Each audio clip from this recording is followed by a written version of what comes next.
Tonight, the Northern Edition. Good evening. I'm Sabrina Brown. Thank you for joining us. Topping the news, the education campaign spearheaded by the VAT Committee taking the value-added tax message to 8 Mile Rock last night. Residents from throughout the district attended the meeting and shared a number of concerns regarding the new tax system. Shashina Roll reports. One by one, residents from 8 Mile Rock brought their concerns to the value-added tax education team. There was a wide range of questions from small business operators as well as residents about the increase of prices and how this tax reform system will impact those businesses who make less than $100,000 annually. If we were to mark up our items, can we charge the VAT tax? And would we have to pay the extra to the government? Selling. I bring my shipment in. I go to BWA, I go to Solomon and buy my stuff. I pay what there, right? So, I mean, I just wondering. Question, who pays what? The consumer, you, me. So that means that businesses really don't pay any VAT. They are the collections agents. Example, we would no longer get a $5 phone card because they would have to, unless the company is, being lenient to us or whatever, and not add it on.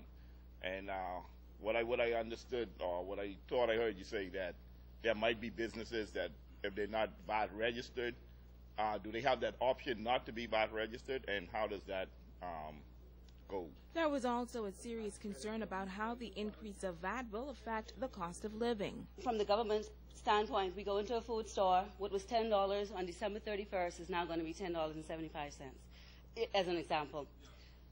But wouldn't that store also take into account the fact that now their electricity has gone up, their fuel has gone up, and so they're also going to have to increase the salaries, most likely, of their staff. And so we're now looking at more than $10.75. We're going to be looking at more because now the store is now going to have to recover. There is no additional cost to the business directly from VAT, although businesses will say that now I got to hire somebody to spend an extra couple hours a week or a month to complete these returns. For a lot of businesses, the expenses really are in getting the systems ready today. And beyond that, the expenses will be incremental. It won't be this ballooning of cost that stays with businesses. So it's really a cost of getting to January 1 and maybe a little bit beyond January 1. It's not a cost of staying in the system, not at the same level. This little fellow also had his own concern. Any VAT officers to monitor the offices to help protect VAT from getting money stolen? Now, if business operators are not accountable to the system or miss their VAT payment deadline, reminders will be sent and their privileges can be canceled. Shashina Roll, ZNS Network News. Well, as the countdown to the implementation of VAT continues, a local business consultant is giving some sound advice on how to operate a successful business. Small and medium-sized businesses are the engine that drives any economy. As this sector on Grand Bahama struggles with a sluggish economic situation, consultant Billy Bowe says the main reason why businesses fail is a lack of planning. So we start off by making sure that they have a properly developed plan before they go into the business and run numbers and know, is this really going to work? So that's one of the biggest things. Without that, then you start to see the mistakes that happen. Resources are a big deal. The cost of running a business is a big deal. That's why the planning is so important. She says you have to be focused and separate business from your social life. You really have to take it very seriously. Even in a storefront with only 6 people, you have to take your business very seriously, and you need to be able to draw the line between your friendship and you being the owner or operator of the business. So these are some of the mistakes that can cause businesses to have internal issues which become external issues because the customers see this right off the bat. According to Bowe, establishing a sustainable business is all about keeping pace with what's trending worldwide. I always, like for young people, when they're thinking about their careers, I say, listen, think about going into a career or a major in college in an area that you know is going to develop and increase, and most of them are technology-based education. There's a whole lot of technology around how people learn in the classroom now. And then you have opportunities for people to learn about medical technology. There's so much. Right now, I think we're not branching into those areas because we're not having the opportunity to get training and development in those areas. Don't be afraid to start small, she says, and capitalize on your talents and skills. We underestimate the talent that we have in our country, and some people are doing services right now that they don't even realize can be a business. It's like a passion that they have and they're doing it, and they don't even realize that it can be a business. So, being aware of when people say to you, Serena, you were really good at doing this, like makeup. You just never know. That could be a passion, that could be a career. And that's how these things come about. Branding is another major component in a successful business. The brand is pretty much you, okay? Start with looking at yourself. What is it that you want to represent? Then look at your business, and how do you want people to perceive your business? The TUC strike is officially over for now, and members are expected to return to work. We spoke with TUC President Obie Ferguson a short time ago, and he says he hopes all of the matters will be resolved. We instructed our people to comply with the order, right? Comply with the order because that's mandatory.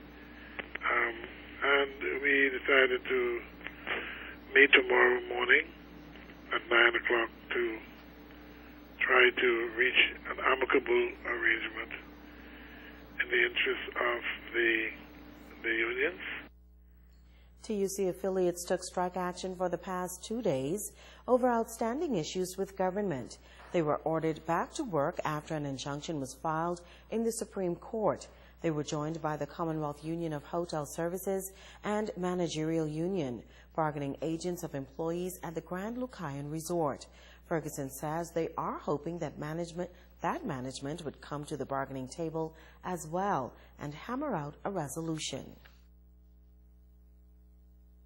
The strike at the hotel was principally to try to get the workers what they're entitled to. The hotel owed the workers some money. The hotel seemed to be indifferent as to when the monies would be paid. And the workers have decided they've had enough of that.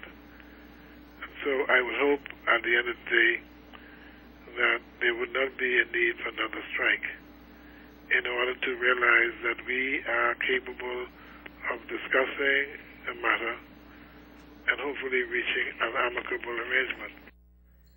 The TUC president says he still plans to head to court on Monday to have that injunction lifted. The former Freeport Inn Resort has been demolished. After 1 week on the job, work crews have torn down the 4 three-story buildings that once provided popular accommodation for visitors in the early days of Freeport. The demolition marks the end of an era, and tonight a local cab driver is reminiscing on the role that property once played in defining Grand Bahama's tourism product. Megan Shepard has that story.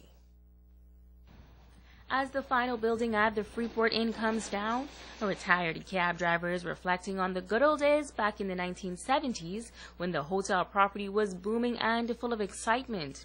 Reuben Gibson says he moved to Grand Bahama in 1969 and immediately knew that the Freeport Inn was the place to be. It was the place to go and to be. There were lots of activities.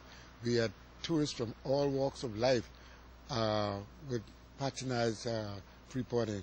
We had a restaurant in there you call Mitch's Steak House, and that was a very, very popular restaurant. And good food, all sorts of resorted wine and everything. It was a good spot. It was very exciting for Bahamian and foreigners to go. Then it went into Safari Lounge. After the restaurant is closed, it goes into a nightclub. and it was very, very exciting. Gibson says the taxi business was very lucrative in the 70s and customer service was key. The taxi drivers made a lot of money from Freeport Inn. They had a lot of repeat customers comes to the Freeport Inn. It was very nice to meet people and then to know that when they come back the next year or even 2 years, they still ask for you. So our business never go down. We believe in giving service at that time so that our customers will come to us. Whoever drives them, they ask for them. You take care of the customers. While the former Freeport Inn offered great food and nightlife, Gibson also credits the success of the resort to the marketing efforts of the property's owners. Oh, that generates a lot of business to Grand Bahama. Freeport Inn, the people, it sold itself. Buddy Goodman was the owner of the Freeport Inn, and he himself used to go away and promote his business.